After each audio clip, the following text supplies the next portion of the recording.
నమస్కారం city news కి స్వాగతం. రాష్ట్ర పర్యటనకు వచ్చిన 16వ ఆర్థిక సంఘం సభ్యులతో వెలగపూడి సచివాలయంలో సీఎం చంద్రబాబు భేటీ అయ్యారు. ఈ సందర్భంగా ఏర్పాటు చేసిన ఫోటో ఎగ్జిబిషన్ ను ఆర్థిక సంఘం ప్రతినిధులకు సీఎం వివరించారు. రాజధాని అమరావతి నిర్మాణం, పోలవరం తదితర అంశాల ప్రాముఖ్యతను తెలుపుతూ వీడియోను ప్రదర్శించారు.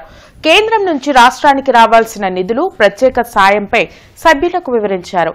గత 5 ఏళ్లలో జరిగిన ఆర్థిక విధ్వంసం కారణంగా రాష్ట్రం అన్ని విధాలా నష్టపోయిందని, కేంద్రం తగు విధంగా చేయూతను ఇచ్చేలా ప్రతిపాదనలు ఇవ్వాలని 16వ ఆర్థిక సంఘం చైర్మన్ ను చంద్రబాబు కోరారు.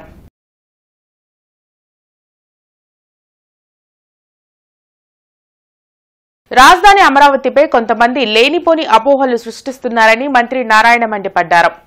వెలగపూడి సచివాలయంలో ఆయన మీడియాతో మాట్లాడారు. భూములు ఇచ్చిన రైతులు ఎలాంటి అపోహలు పెట్టుకోవద్దన్నారు. రైతుల భూముల ధరలు పెరగాలంటే స్మార్ట్ ఇండస్ట్రీస్ రావాల్సిన అవసరం ఉందని చెప్పారు. అందుకే రాజధాని అమరావతిలో అంతర్జాతీయ విమానాశ్రయం కట్టాలనేది సీఎం చంద్రబాబు ఆలోచనని వివరించారు.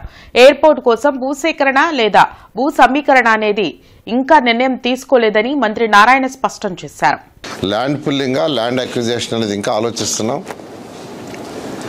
ల్యాండ్ అక్విజిషన్ అయితే రైతులు నష్టపోతారని ప్రజాప్రతినిధులు, శాసనసభ్యులు చెప్పారు.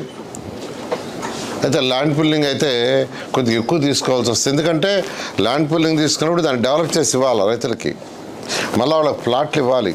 అందువల్ల ఇవి ఆలోచిస్తున్నాం. త్వరలో ఒక నిర్ణయం తీసుకుంటాం.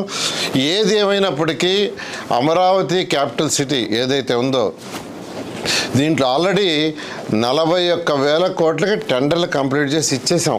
వర్క్ జరిగింది, స్టార్ట్ అయింది. మొత్తం ఇక్కడ జరగబోయేది సుమారుగా 64,000 కోట్ల రూపాయల వర్క్స్. ఆల్రెడీ అథారిటీ క్యాబినెట్ 64,000 కోట్లకి పర్మిషన్ ఇచ్చేసింది. ఇంకా కొన్ని టెండర్లు పిలవాలా. ఆ టెండర్లు కూడా ఈ నెలాఖరు లోపల అయిపోతున్నాయి. ఇది ఒక టాప్ సిటీ, ప్రపంచంలో ఉన్న టాప్ సిటీలో ఒకటి అవుతుంది. కూటమి ప్రభుత్వంపై అసత్య ప్రచారాలు చేయడం వైసీపీ నేతలు మానుకోవాలని ఎమ్మెల్యే గల్లా మాధవి హితవు పలికారు. గుంటూరులో ఆమె మీడియాతో మాట్లాడారు. మాజీ సీఎం జగన్ ను రాష్ట్రంలో తిరగకుండా చేయాల్సిన అవసరం తమకు లేదని స్పష్టం చేశారు. గత ప్రభుత్వంలో జరిగిన అరాచకాల వల్లే ప్రజలు వైసీపీని 11 సీట్లకు పరిమితం చేశారని, ఈసారి సింగిల్ డిజిట్ కు పరిమితం చేసేందుకు ప్రజలు సిద్ధంగా ఉన్నారని చెప్పారు. రాష్ట్రంలో తిరిగే అర్హత ప్రజలు ఇవ్వలేదు ఫస్ట్. సో ఆయన ఒక ఎమ్మెల్యేగా అయినా రావాలి, వాళ్ళ స్థానిక ప్రజలకి న్యాయం చేయాలి. అలా కూడా తిరగట్లేదు. సో ఎవరు తిరగనీయకుండా ఏం చేస్తున్నారో అన్నది ఇక్కడ ముందు ప్రశ్నించుకోవాల్సిన విషయం. ప్రజల కోసం వస్తున్న ప్రతిసారి కూడా ఆయన డ్రామా చేయడానికి వస్తున్న ప్రతిసారి దానికే మేము అడ్డుకోని పరిస్థితులు ఉన్నప్పుడు, ఆయన ప్రజల కోసం ఏదైనా చేయడానికి వచ్చినప్పుడు ఎట్టి పరిస్థితుల్లో కూటమి ప్రభుత్వం అడ్డుకోదు, స్థానిక నాయకులు అంతకంటే అడ్డుకోరు. ఇక్కడ ఇది స్వేచ్ఛాయుతమైన కూటమి ప్రభుత్వం. ఇది ఎవరు ఎలాగైనా కూడా తిరగచ్చు, చక్కగా భావ స్వేచ్ఛ ప్రకటన కూడా చేసుకోవచ్చు. ఇలాంటి క్రమంలో ఎవరు ఎవరిని ఆపలేరు అని చెప్పి మనం అర్థం చేసుకోవాల్సిన అవసరం ఉంది. ప్రతిపక్షం చేసే ఆలోచన మాకుండదండి. ప్రజలు ఏది కోరుకుంటే అది జరుగుతూ ఉంది. ఇప్పుడు 11 సీట్లకు వాళ్ళని పరిమితం చేయడంలో ఇక్కడ కూటమి ప్రభుత్వం నాయకులు చేసింది ఏం లేదు. ఇది కేవలం ప్రజల యొక్క డెసిషను. వాళ్ళు పడిన అరాచకాల దృష్ట్యా వాళ్ళు ఇచ్చిన సమాధానం అది. రానున్న రోజుల్లో 1-2 సీట్లకు కూడా పరిమితం చేయాలని ప్రజలు అనుకుంటే ఖచ్చితంగా జరుగుతుంది. ఎందుకంటే ఇప్పుడు మనం చూస్తున్న ఈ నిందారోపణలు కానివ్వండి, బురద జల్లే ప్రయత్నం కానివ్వండి, ఇవన్నీ కూడా వాళ్ళు మాట్లాడే అసందర్భ మాటలు కానివ్వండి, ఏది పడితే అది మాట్లాడుతున్నారు. ఇవన్నీ కూడా ఏం చేస్తాయంటే 1-2 సీట్లకే పరిమితం చేసేలాగా ప్రజలు తీసుకొచ్చే పరిస్థితికి తీసుకొస్తాయి. కాబట్టి వాళ్ళు జాగ్రత్తగా ఇప్పటికే ఇచ్చిన 11 సీట్ల దృష్ట్యా వాళ్ళ ఆయా నియోజకవర్గాల్లో ఆ ప్రజలకు సమాధానం చెప్పాల్సిన బాధ్యత ఉండి కూడా ఈరోజు కేవలం బురద చల్లడానికి మాత్రమే ఉన్న ఎనర్జీని అంతా వేస్ట్ చేయడం, ఉన్న రిసోర్స్ అంతా వేస్ట్ చేయడం అనేది నిజంగా వాళ్ళు ఆలోచించుకోవాల్సిన సమయం అండి. అశ్లీల వెబ్సైట్లకు వీడియోలు సరఫరా చేస్తున్న ముఠాను అరెస్ట్ చేశామని eagle cyber security IG Ake Ravikrishna వెల్లడించారు. సిఐడి కార్యాలయంలో జరిగిన మీడియా సమావేశంలో IG Ake Ravikrishna, cyber crime SP Krishna Prasanna పాల్గొన్నారు. ఈ సందర్భంగా ఐజీ ఆకే రవికృష్ణ మాట్లాడుతూ, గుంతకల్కు చెందిన లూయిస్ కాల్ సెంటర్ నడుపుతూ అక్కడ పనిచేస్తున్న యువతులతో బలవంతంగా అశ్లీల వీడియోలు చిత్రీకరించి ఆ వీడియోలను నిషేధిత అశ్లీల వెబ్సైట్స్ కు విక్రయిస్తున్నాడని తెలిపారు. వీడియోలతో పాటు లైవ్ షోస్ ను కూడా వెబ్సైట్ లోకి ఇచ్చి క్రిప్టో కరెన్సీ ద్వారా చెల్లింపులు చేస్తున్నారని వివరించారు. గుంతకల్కు చెందిన లూయిస్, శ్రీకాకుళంకు చెందిన గణేష్, జోస్నాలను అరెస్ట్ చేశామని ఆకే రవికృష్ణ తెలిపారు. సైబర్ స్పేస్ దుర్వినియోగం అవుతుందని యువత అప్రమత్తంగా ఉండాలని హెచ్చరించారు. డ్రగ్ అడిక్షన్ తో పాటు సైబర్ అడిక్షన్ కూడా పెద్ద ప్రమాదంగా మారిందని అన్నారు. సైబర్ బాధితులు 1930కు ఫోన్ చేయాలని కోరారు. మూడో ముద్దాయి లూయిస్ అనే వ్యక్తి గుంతకల్లోని ఒక కాల్ సెంటర్ నడుపుతూ దాంట్లోని కొంతమంది అమ్మాయిలను కూడా అతను ట్రాప్ చేసి వాళ్ళ చేత బలవంతంగా ఈ అడల్ట్ కంటెంట్ వచ్చేలాగా అతను చేయడం జరుగుతుంది. అతను కూడా మనం రిమాండ్ చేయడం జరిగింది. ఈ భవిష్యత్తులోని అందరూ కూడా అప్రమత్తంగా ఉండాలి. సైబర్ స్పేస్లో చాలా నేరాలు జరుగుతున్నాయి. సైబర్ స్పేస్లో జరిగే నేరాలని ప్రజలందరూ గమనించాలి. ఎటువంటి నేరాలు మీ దృష్టికి వచ్చినా సరే 1930కి కాల్ చేసి మాకు చెప్పాలి. ఈ 1930 నేషనల్ కాల్ సెంటర్ నెంబర్ అది. ప్రతి నెంబర్ కూడా మాకు ల్యాండ్ అవుతుంది. సిఐడిలో కూడా మాకు ప్రత్యేకంగా I4C అని చెప్పేసి ఒక విభాగం ఉంది. ఆ విభాగంలో 24/7 మేము అందుబాటులో ఉంటుంది. మా కాల్ సెంటర్ వర్క్ అవుతుంది. 1930కి సమాచారం ఇవ్వాల్సిందిగా అందరూ అప్రమత్తం ఉండాల్సిందిగా మేము కోరుతున్నాం. గుంటూరు పశ్చిమ నియోజకవర్గంలో పలు అభివృద్ధి కార్యక్రమాలకు ఎమ్మెల్యే గల్లా మాధవి భూమి పూజ చేశారు. ఎస్వీఎన్ కాలనీలో రోడ్ డ్రైన్ల నిర్మాణంతో పాటు చెరువు అభివృద్ధి చేయనున్నారు. ఈ కార్యక్రమంలో ఎమ్మెల్యేతో పాటు కమిషనర్ పులి శ్రీనివాసులు, కార్పొరేటర్ వేములపల్లి శ్రీరామ్ తదితరులు పాల్గొన్నారు. నియోజకవర్గ పరిధిలో అన్ని అభివృద్ధి పనులను శరవేగంగా నిర్వహిస్తున్నట్లు ఎమ్మెల్యే తెలిపారు. నగర ప్రజలు త్రాగునీటి సమస్యను పరిష్కరించేందుకు అన్ని చర్యలు చేపడుతున్నట్లు కమిషనర్ చెప్పారు. 42వ డివిజన్లోనే నేతాజీ నగర్ చెరువు ఒకటి వస్తూ ఉందండి. దాని చుట్టూ డెవలప్మెంట్ కార్యక్రమం జరుపుకోవాల్సిన అవసరం ఉంది. అయితే దాన్ని కూడా కొంతమంది స్వచ్ఛందంగా వచ్చి విరాళాలతో అదేవిధంగా మిగిలిన అమౌంట్ కార్పొరేషన్ ద్వారా దాని డెవలప్మెంట్ కూడా చేయబోతూ ఉన్నాము. అండ్ అదేవిధంగా మనం ఆర్ఓబి మీద మన అరండాల్పేట ఆర్ఓబి మీద రకరకాల అపోహలతో ఈరోజు దాన్ని ఎట్టి పరిస్థితుల్లో ఆ బ్రిడ్జ్ జరగకుండా ఉండాలి అని చెప్పి ఆపడానికి ప్రయత్నం చేస్తున్నారు చాలామంది. అంటే వాళ్ళ యొక్క వెస్టెడ్ ఇంట్రెస్ట్ల వల్ల 1-2-3 వచ్చి దీన్ని ఆపే ప్రయత్నం చేస్తున్నారు. వాటి అపోహల నిమిత్తం కూడా ఒక 2-3 రోజుల్లోనే ఒక ప్రెస్ మీట్ ఏర్పాటు చేసి పూర్తిగా ఎందుకు ఇది జరగాల్సిన అవసరం ఉంది, దాంట్లో ఉన్న ప్రాబ్లమ్స్ ఏంటి కూడా కూర్చొని మేము సవివరంగా 3 ఎమ్మెల్యేలు అదేవిధంగా కమిషనర్ గారు అందరం కూర్చొని దాని మీద ఒక సమాధానం చెప్పే ప్రయత్నం చేస్తాము ఒక 2 రోజుల్లో. అట్లాగే ఇక్కడ ఉన్నటువంటి ప్రజలు కొన్ని వర్క్స్ ఇప్పుడు మా దృష్టిలో పెట్టడం జరిగింది. ఈ రోడ్డు కంటిన్యూషన్ ఇంకొక 70 లక్షలు పెట్టి చేస్తే యూస్ఫుల్గా ఉంటుందని చెప్పారు. దానికి కూడా కౌన్సిల్లో పెట్టి ఆమోదం తీసుకోవడం జరుగుతుంది. అదే మాదిరి ఇక్కడ ఒక బస్ షెల్టరు గురించి మాట్లాడారు. దాన్ని కూడా సానుకూలంగా స్పందించడం జరిగింది. అట్లాగే ఇక్కడ ఆర్చి, ఈ కాలనీకి సంబంధించినటువంటి ఆర్చి ఒకటి ఉంది. దాన్ని కూడా పునర్నిర్మాణం చేయడానికి ఇక్కడ ఉన్నటువంటి దాతల సహకారం తీసుకొని డెఫినెట్గా జిఎంసీ కూడా కొంత కంట్రిబ్యూట్ చేసి చేయటం జరుగుతుంది. ఏదేమైనా ప్రజలు గుంటూరు నగరపాలక సంస్థ పరిధిలో మరి ముఖ్యంగా ప్రభుత్వము ఏర్పడిన తర్వాత మీరందరూ చూశారు, పాట్ హోల్ ఫ్రీ రోడ్స్ ఇప్పుడు చూస్తున్నారు. అదే మాదిరిగా ఎక్కడైతే రోడ్స్ నీడ్ ఉందో, డ్రైన్స్ నీడ్ ఉందో అవన్నీ కూడా ఫేజ్డ్ మేనర్లో చేసుకుంటూ ఇటు నగరపాలక సంస్థ నుంచి వెచ్చించి ఫండ్స్ కొంతమంది దాతలు కూడా ముందుకు వస్తున్నారు. వాళ్ళ దగ్గర నుంచి కూడా మనం సిఎస్ఆర్ కింద తీసుకోవటం ఇవన్నీ కూడా మిళితం చేసుకుని రాబోయే రోజుల్లో పెద్ద ఎత్తున డెవలప్మెంటల్ యాక్టివిటీస్ చేసుకోవడం జరుగుతుంది. సోనియా గాంధీ, రాహుల్ గాంధీపై ఈడీ పెట్టిన అక్రమ కేసులు ఎత్తివేయాలంటూ జీఎస్టీ కమిషనర్ కార్యాలయం ఎదుట కాంగ్రెస్ శ్రేణులు ధర్నా నిర్వహించాయి. జీఎస్టీ కమిషనర్ కార్యాలయం ఎదుట జరిగిన నిరసన కార్యక్రమంలో కాంగ్రెస్ మాజీ ఎమ్మెల్యే మస్తాన్ వలీ, జిల్లా అధ్యక్షులు చిలక విజయ్ కుమార్ పాల్గొన్నారు. ఈ సందర్భంగా వారు మాట్లాడుతూ నేషనల్ హెరాల్డ్ కేసులో సోనియా గాంధీ, రాహుల్ గాంధీని ఈడీ ఇరికించడం దారుణమని మండిపడ్డారు. కేంద్రంలో బీజేపీ సర్కార్ దర్యాప్తు సంస్థలను రాజకీయ ప్రతీకారాలకు వాడుకుంటుందని దుయ్యబట్టారు.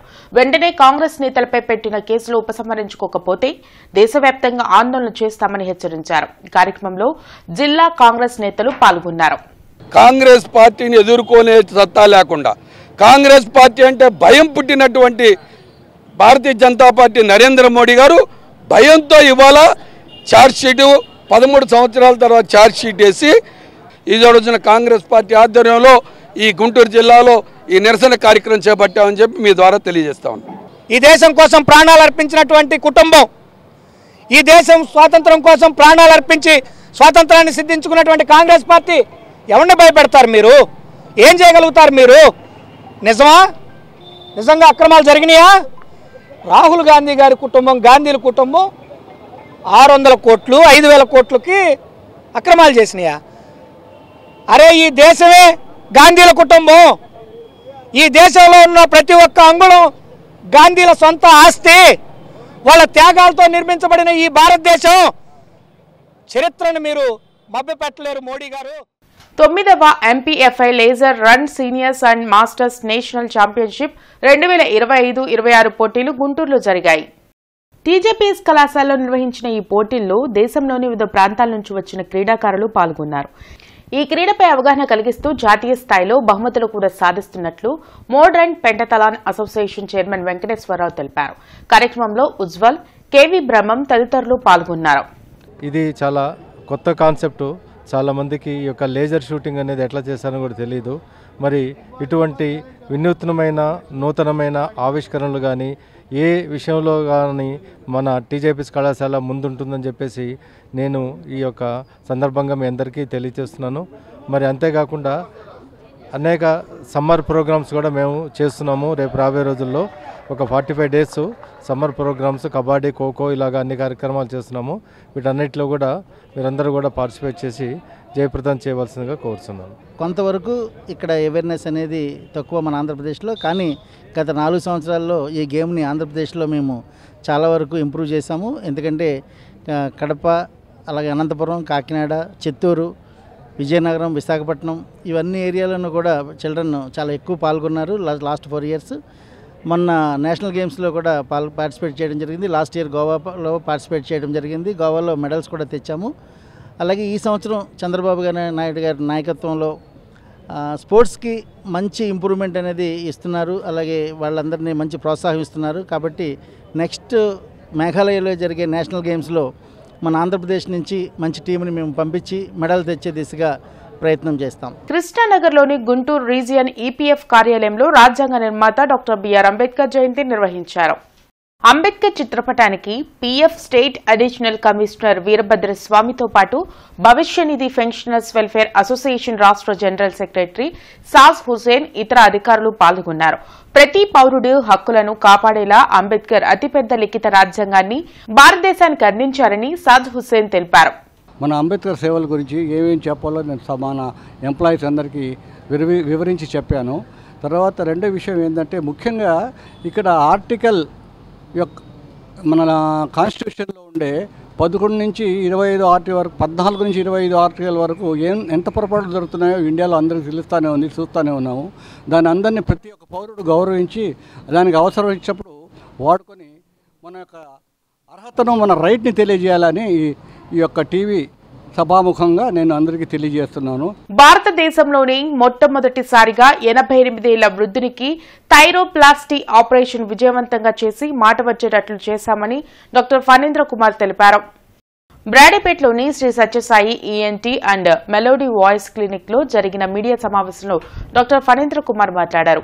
88 సంవత్సరాల వృద్ధుడికి సర్వపేటిక పక్షవాతం రావడంతో అతనికి థైరోప్లాస్టీ ఆపరేషన్ విజయవంతంగా చేశామని వెల్లడించారు. ప్రధానంగా థైరాయిడ్ ఆపరేషన్లు, గొంతుకు సంబంధించిన ఆపరేషన్లు చేయించుకున్న వారిలో స్వరపేటిక పక్షవాతం వచ్చే అవకాశాలు ఎక్కువని అన్నారు. ఈ కార్యక్రమంలో డాక్టర్ శిరీష, సుజిత, కృష్ణమోహన్, చాముండేశ్వరి పాల్గొన్నారు. మా ఇంకో బావగారు ఉన్నారండి, కృష్ణమూర్తి గారు అని, ఆయన క్లాస్మేట్స్.